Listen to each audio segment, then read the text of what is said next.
নমস্কার বন্ধুরা, স্বাগতম স্বপ্ন হবি চ্যানেলে। আজ আমি খুব সহজ পদ্ধতিতে কম উপকরণে এবং কম সময়ে তৈরি করেছি মজাদার চিকেন প্যাটিস।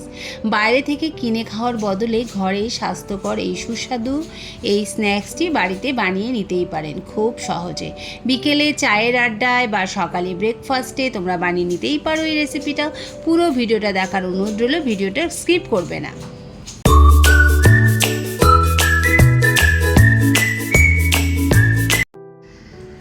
একটা পাত্র নিয়ে নিয়েছি, তার মধ্যে নিয়ে নিয়েছিলাম কিছুটা পরিমাণে ময়দা, দিয়ে নিয়েছিলাম সামান্য পরিমাণে নুন, দিয়েছিলাম সামান্য একটু চিনি, আর দিয়েছিলাম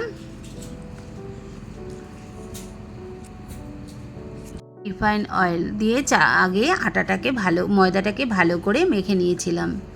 তারপরে এটাকে একটু জল দিয়ে ভালো করে মেখে রেখে দিলাম। রেখে 10 মিনিটের জন্য এটাকে রেস্টে রেখেছিলাম।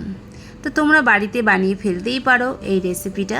বাচ্চা থেকে বড় প্রত্যেকে খুব আনন্দ করে খুব মজা করে খাবে। এবং বাইরের খাবারের থেকে ঘরের খাবারের পুষ্টিগুণ তো বেশি, তোমরা সবাই জানো, এবং এটা খেলে কারো কোনো ক্ষতিও করবে না। তো দেখো, একটা ফ্রাইং প্যান বসিয়ে নিলাম। আমি এটা ইন্ডাকশান ওভেনেই করেছিলাম।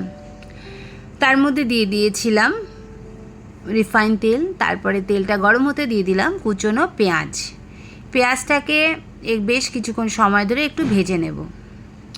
তার মধ্যে দিয়ে দিয়েছিলাম সামান্য পরিমাণে নুনটা দেওয়ার কারণ হচ্ছে পেঁয়াজটা যাতে তাড়াতাড়ি ভাজা নরম হয়ে গিয়ে ভাজাটা হয়ে যায়। তারপরে দেখো, চিকেনটা আমার ফ্রিজে ছিল, পুরো শক্ত হয়ে গেছিলো, তাই একটু মাইক্রোওভেনে দিয়ে চিকেনের বরফটাকে গলিয়ে নিয়েছিলাম। তারপরে একটা স্ট্রেনারে করে নিয়ে চিকেনটাকে ছেঁকে নিলাম যাতে এর মধ্যে কোনো জল না থাকে।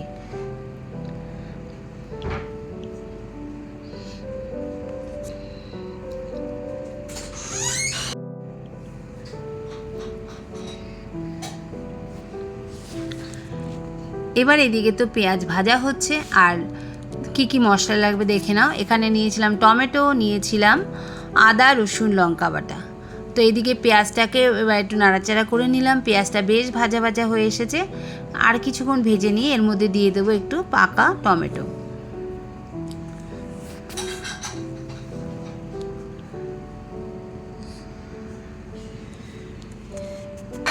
এবার এর মধ্যে দিয়ে দিলাম একটা পাকা টমেটোর বীজটা অবশ্যই ফেলে দিয়েছিলাম, কারণ তোমাদেরকে আমি সব রান্নার ক্ষেত্রেই বলি টমেটোর বীজ খাওয়া ভালো না।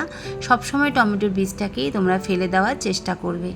যে কোনো সবজির বীজ, লঙ্কার বীজ, পটলের বীজ খাওয়াটা নাকি ভালো না। যতটা পারি আমরা ফেলে দিয়ে খাওয়ার চেষ্টা করাটাই ভালো। তারপরে দিয়ে দিয়েছিলাম সামান্য পরিমাণে হলুদ গুঁড়ো, দিয়ে একটু নাড়াচাড়া করে নিলাম। নুন তো আগেই দিয়েছিলাম, তোমরা দেখতে পেয়েছিলে। এবার টমেটোটা যতক্ষণ না মিশে যাবে ততক্ষণ এটাকে একটু নাড়াচাড়া করে নেব। তারপরে এর মধ্যে দিয়ে দিয়েছিলাম আদা লঙ্কা আর রসুন বাটাটা। আমি সম্পূর্ণ রেসিপিটা কাঁচা লঙ্কা ইউজ করেছিলাম, কিন্তু টমেটো দেওয়ার জন্য ধরুন একটা সুন্দর কালার এসেছিল।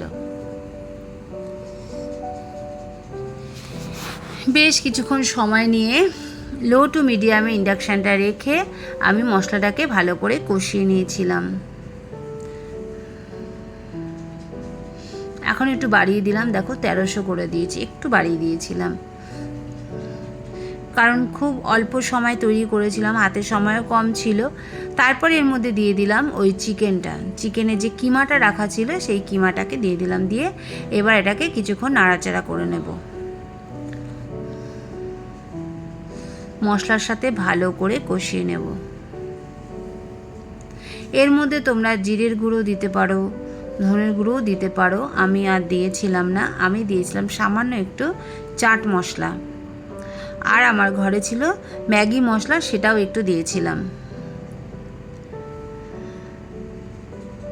ম্যাগি মশলাটা দিয়ে নাড়াচাড়া করে তারপরে দিয়েছিলাম চাট মশলাটা। ম্যাগি মশলাটার ভিডিওটা আমার তোলা হয়নি, সামান্য একটু ম্যাগি মশলা দিয়েছিলাম জাস্ট সুন্দর গন্ধ আসার জন্য। তারপর এটাকে নাড়াচাড়া করে আরও কিছুক্ষণ ধরে কষিয়ে নিলাম। আমি কোনো জল ইউজ করিনি, আমি এটাকে সিম করেই বারবার করে নাড়াচাড়া করে কষিয়ে নিচ্ছিলাম। দেখো আমার চিকেন কিমাটা রেডি হয়ে গেছে। যদি ঘরে ধনেপাতা থাকে তোমরা ধনেপাতা দিয়েও নামাতে পারো। আমি শেষে একটু গরম মশলা গুঁড়ো দিয়েছিলাম। গরম মশলা দিয়ে নামিয়ে নিয়েছিলাম এই চিকেন কিমাটাকে। এই চিকেন কিমাটা দিয়ে তোমরা রোল করেও খেতে পারো, দারুণ লাগবে খেতে। কাঁচা পেঁয়াজ শসা দিয়ে সস দিয়ে তোমরা এটাকে রোল বানিয়েও খেতে পারো। তারপরে দেখো দিয়ে দিলাম একটু গরম মশলা গুঁড়ো। এবার পুরো মশলাটাকে মাংস কিমার সাথে মিশিয়ে নেব।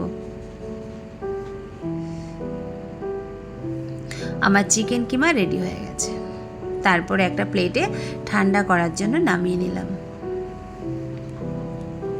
একটু নিচে লেগে গেছিলো কারণ কোনো জল ইউজ করিনি, আর মাঝখানে আমি ইন্ডাকশানটার পাওয়ারটা একটু বাড়িয়ে দিয়েছিলাম ভুল করে। তো হয়ে গেল চিকেন কিমা। এরপর যে ময়দাটা মেখেছিলাম সেখান থেকে আমি লেচিগুলো কেটে নিয়েছিলাম। এইবার এগুলোকে বেলে বেলে মাঝখানে চিকেন কিমা দিয়ে আমি প্যাটিস তৈরি করে নেব।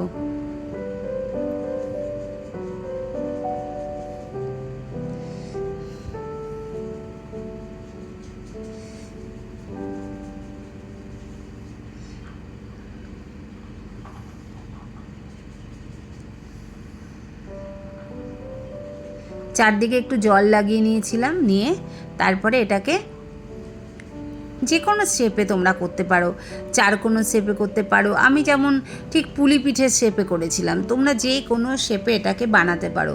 মুখটাকে ভালোভাবে আটকে নেওয়ার জন্য একটা কাঁটা চামচ দিয়ে চারদিকটা এরকমভাবে দেবে দিয়েছিলাম যাতে মুখ ভেতর থেকে মশলাটা বেরিয়ে না যায়। এই যে এইভাবে চাপ দিয়ে দেবে নিয়েছিলাম।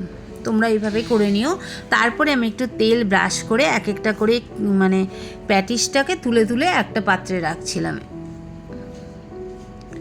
এই পিঠটা উল্টে দিয়ে ওই পিঠটাতেও একটু তেল লাগিয়ে দিয়ে তারপরে একটুখানি কাঁটা চামচ দিয়ে আবার প্রেস করে নিয়েছিলাম যাতে জিনিসগুলো না বেরিয়ে যায়। আবার একটা লেচি এইভাবে করে পুর দিয়ে তৈরি করে নিলাম। এইভাবে একে একে আমি সব প্যাটিসগুলোকে তৈরি করে নেব।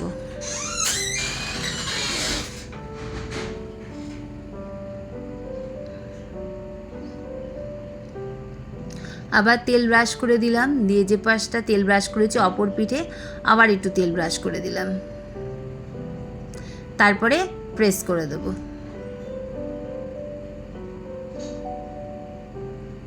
এই যে এইভাবে যাতে ভেতরের মশলাটা বাইরে বেরিয়ে না আসে। এইভাবে সব প্যাটিসগুলো আমি একে একে গড়ে নিয়েছিলাম। তোমরা বিভিন্ন রকম শেপ দিতে পারো, আমি এই শেপটাই দিয়েছিলাম।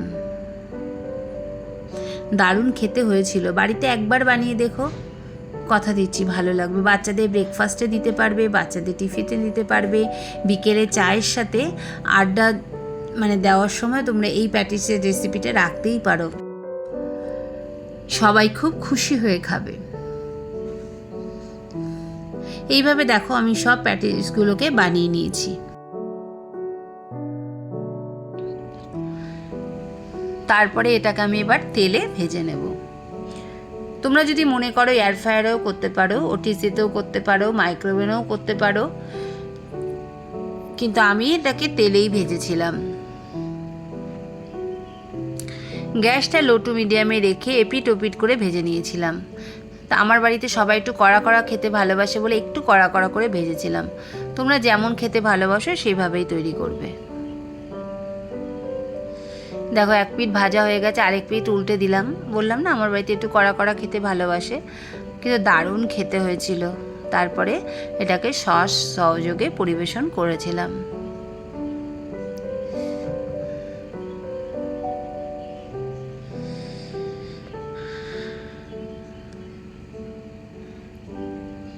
দেখো এগুলো ভাজা হয়ে গেছে, এবার তুলে নিলাম। এইভাবে আমি সব প্যাটিসগুলোকে ভেজে নেব।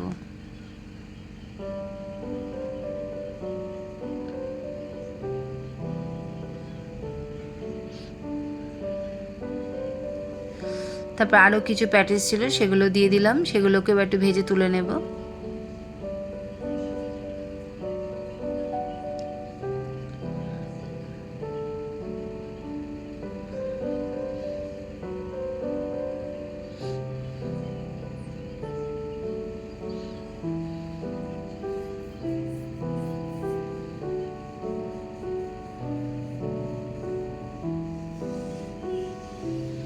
একটু কড়া কড়া করে আমি ভেজেছিলাম। তোমরা একটু হালকা করে ভেজে নিতে পারো, যে যেমন খাবে সেইভাবে তোমরা ভেজে নিও।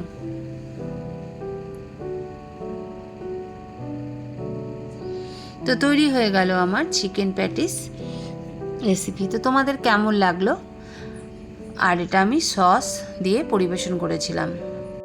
কেমন লাগলো চিকেন প্যাটিসের রেসিপিটা অবশ্যই কমেন্ট করে জানাবে, আর বাড়িতে বানিয়ে অবশ্যই একবার খাবে। ভালো লাগলে লাইক করবে, শেয়ার করবে, কমেন্ট করবে। আর যারা নতুন তারা চ্যানেলটাকে অবশ্যই সাবস্ক্রাইব করবে। হ্যাঁ, সাবস্ক্রাইব করার সময় অবশ্যই বেল আইকনটা প্রেস করবে, তাহলে আমার নতুন নতুন রেসিপির ভিডিও নোটিফিকেশান তোমাদের সামনে চটজলদি পৌঁছে যাবে।